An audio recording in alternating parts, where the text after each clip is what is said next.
পুরুষের রাগের পরিমাণ যতই হোক না কেন, শেষমেশ নারীর ভালোবাসার কাছে হেরে যায়। কখনো কাউকে সময় দেওয়ার জন্য জোর করবেন না। আপনার গুরুত্ব যদি তার কাছে থাকে, সময় সে এমনিতেই দেবে।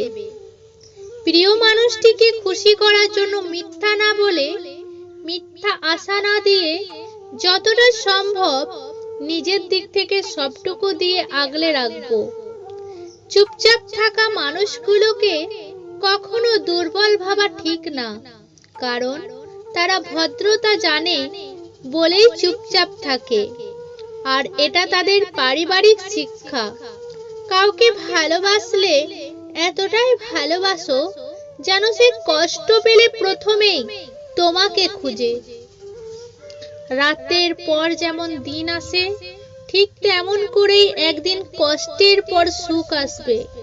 অতিরিক্ত চিন্তা বাদ দাও, যা তাকদিরে আছে তাই হবে। ভালো আছি বলে মুচকি হাসি দিন।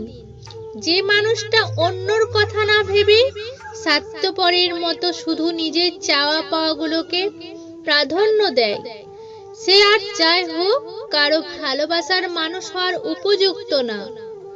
যে তোমার অনুভূতি বোঝে না, তার কাছে অভিযোগ করাটা বোকামি।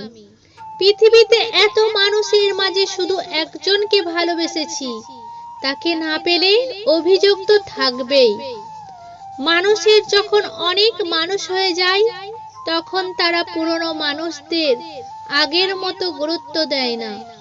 যে নারী তার স্বামীর রাগের সময় ঝগড়া না করে চুপ থাকে, সেই নারী দুর্বল নয়, বরং জ্ঞানী এবং বুদ্ধিমতী। কত মানুষ মুখে কত কিছু বলে দেয়, অথচ আমি চোখের দিকে তাকিয়ে ভাবি যে মানুষটা কষ্ট পাবে না তো। কেউ জীবনে এসে মাঝপথে চলে যাওয়ার চাইতে না আসাটাই বোধহয় ভালো। তুরস্কে রাতে ঘুমিয়েছিল অনেক মানুষ, কিন্তু তাদের অনেকের সকাল দেখার সৌভাগ্য হয়নি। কিন্তু আমরা এখনো বেঁচে আছি, তাহলে এখন ভাবুন আমরা কত ভাগ্যবান। জীবন নিয়ে কষ্ট পাবেন না।